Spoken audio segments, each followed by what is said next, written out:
हर चीज तुम्हें अमानत दिया सलाउद्दीन। वो हमें तोहफे में मिस्र दे गया जाते हुए। आ जाना मुकाबिल। मिस्र में जैसे मेरे फैसले इंसाफ करते हैं वैसे ही मेरी तलवार इंसाफ करेगी। चचा जान, चचा जान, चचा शिरको,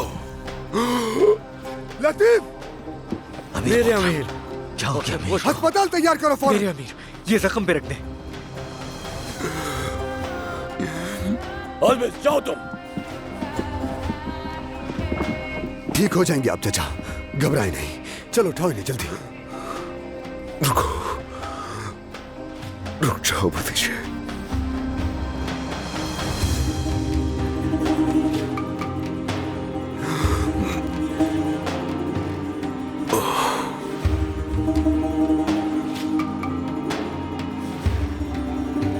हर चीज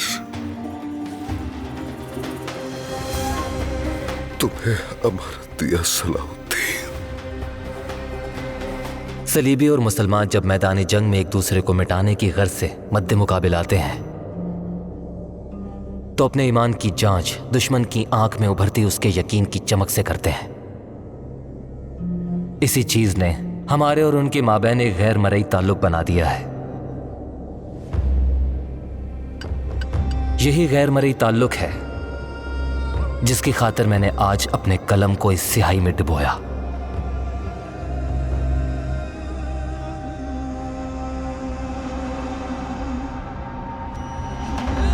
अमीर शिरकू अल मंसूर,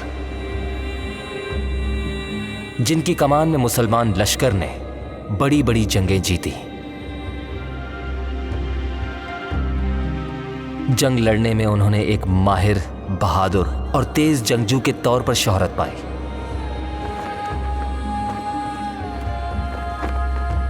उनके वफादार सिपाही उनसे ऐसी मोहब्बत रखते थे जो हर कमांदार के हिस्से में नहीं आती,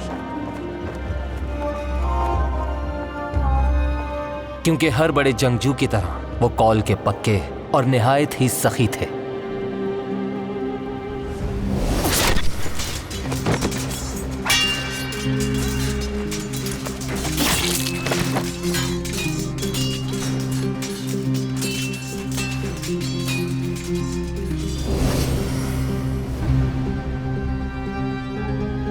मैं नहीं जानता कि वक्त के धारे में ये तहरीर बाकी रहेगी या नहीं, मगर फिर भी मुझे हकदार को यह हक अदा करना है।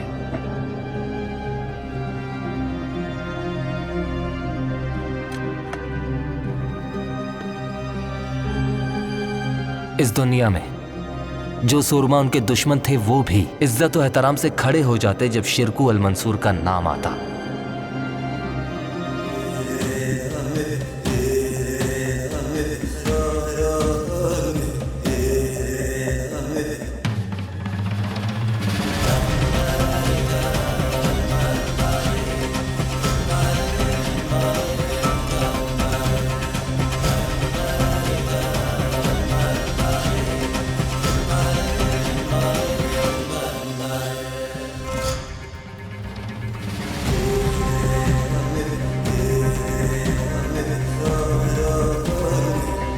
सुल्तान नूरुद्दीन ने अमीर शिरकू की मौत के बाद तख्त मिस्र संभालने के लिए नया फरमान जिसके नाम जारी किया,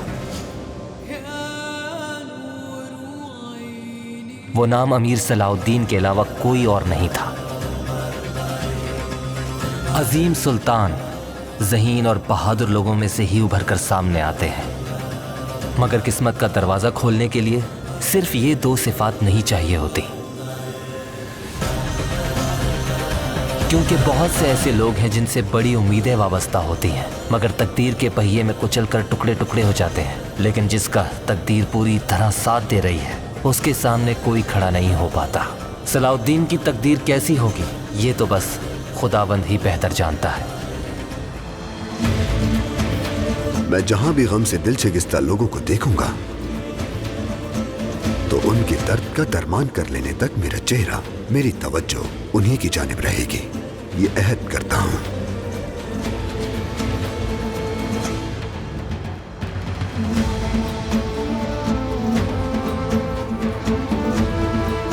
जिस राह पर हम चले हैं वो निहायत कठिन है। मैं चाहे उरूज पाऊं या फिर ज़वाल देखूं, अपना अहद कभी फरामोश नहीं करूंगा। कुद्स मेरी जिंदगी है और मस्जिद अक्सा मेरी मंजिल। उनके खिलाफ जिहाद करो यहां तक कि फितना और फसाद मिट जाए और तुम्हारी इबादत सिर्फ अल्लाह के लिए हो। फिर अगर वो बाज आ जाएं तो सिवाय हमलावर के अलावा किसी को दुश्मन ना रखो। मजलूम मेरी पनाह में है और जालिम मेरी तलवार की जद में। ये अल्फाज अहले इस्लाम से मेरा अहद है और कुफ्फार को तंबीह।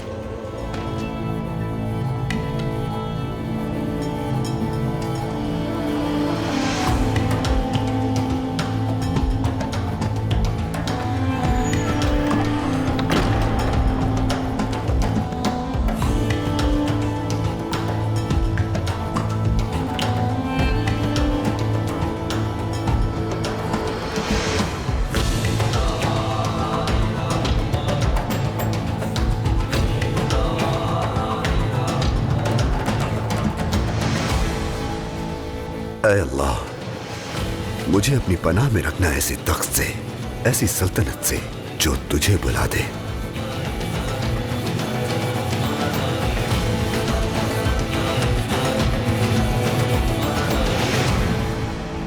वजीर आली मकाम,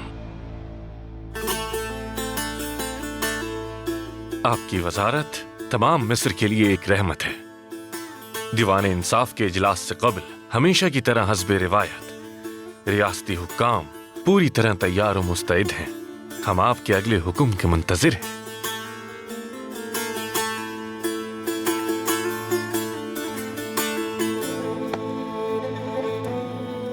शेरकू के दस्ते को अशियाए जरूरत फराम कर दी गई हैं।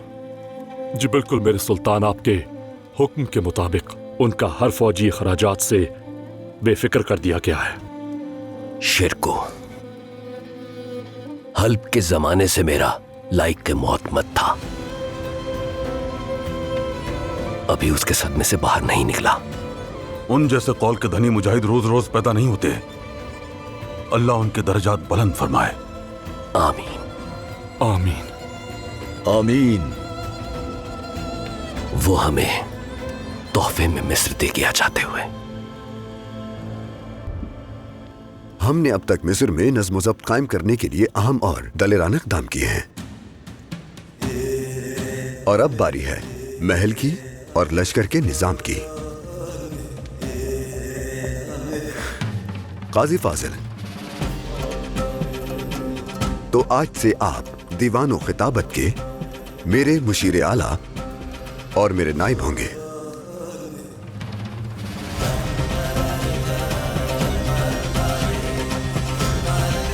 आतिश बे, आज से ये हमारे लश्कर के कमांडार आजम हैं। सरदार का सरदार बेटा उर्फ अली शहर के हिफाजती इंतजाम, इंसराम और बाहमी राब्तों के जिम्मेदार होंगे। अलावा अजीम ये घुड़सवार दस्ते के भी सालार हैं।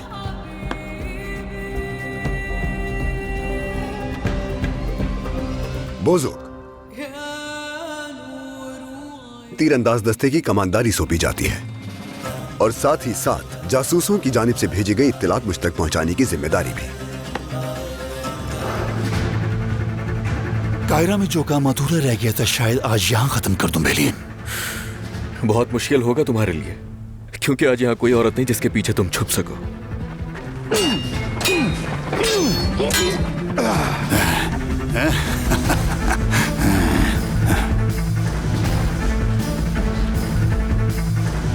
बस करो। शहजादे की मौजूदगी में यह क्या रजालत है?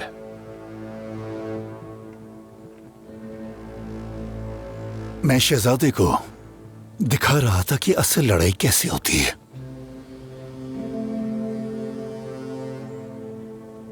अब तो तुम दोनों में लड़ाई का कोई सबब नहीं, क्योंकि बेलियन अब शैटिलियन का हो गया।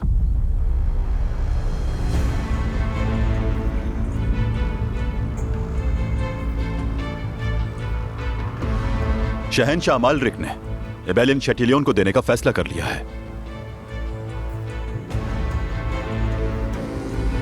क्या ये सच है? सिर्फ तुम दोनों की लड़ाई रोकने के लिए झूठ बोलूंगा क्या शेटिलियन?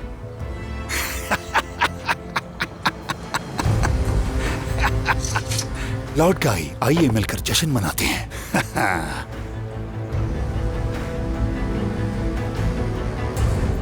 मेरे शहजादे।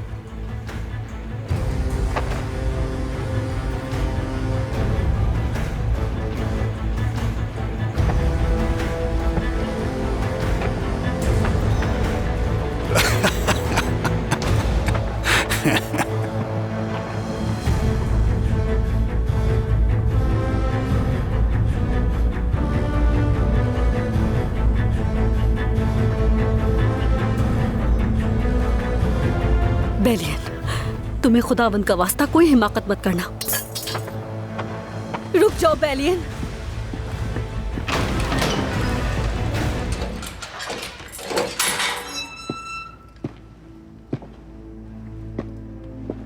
सलाहुद्दीन, मिस्र का वजीर जिंदान में कैद एक बेबस औरत को मारने आया है। तुम यही सोच रही हो ना? और अगर वो औरत जिंदान में उसी वजीर को मार दे फिर कैसा रहेगा? क्या अदालत को हुक्मनामा नहीं मिला तुम्हें? फिर कभी मिस्र की सरजमीन पर कदम ना रखने की शर्त पर तुम्हें रिहा किया जा रहा है। मेरी जान बख्शी करके तुम जाती हैसियत में मुझे रिहा कर रहे हो, ऐसा ही है ना? फिक्र ना करो, ये चाल नहीं है। ये तुम्हारे सलीबियों का तरीका है। मैं अब भी अपने अहद पर कायम हूं।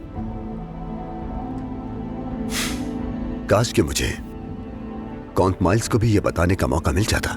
मेरे शौहर का नाम हरगिज़ अपनी जुबान पर मत लाना। दोस्तों की तरह दुश्मन का नाम भी जबान पर लाना हक है मेरा। कॉन्ट माइल्स ने मुझे बेरहमी से कुएं में फेंका, फिर मिस्र में तलवार के साथ मेरे मुकाबले आया। अगर मैं उसे ना मारता तो वो मुझे मार देता। जो चाहे कहते रहो, उसे मारने वाले तुम हो। सच को मान लो। गलत कहा। उसे मेरे खिलाफ करके तन्हा छोड़ देने वालों ने मारा। तन्हा छोड़ा क्या उसे? बिल्कुल, मगर उसका हरगिज़ ये मतलब नहीं था कि शहंशाह हमारे दुश्मन है। माइल्स का खून तुम्हारे हाथों पर लगा है। सच्चाई को सही तौर पर समझने के लिए तुम्हें अपने दिल से ये रंजिश निकालनी होगी। सुकून से सोचो। अगर फिर भी खुद को मेरे कत्ल पर आमादा पाओ तो ठीक है, आ जाना मुकाबिल। मिस्र में जैसे मेरे फैसले इंसाफ करते हैं वैसे ही मेरी तलवार इंसाफ करेगी।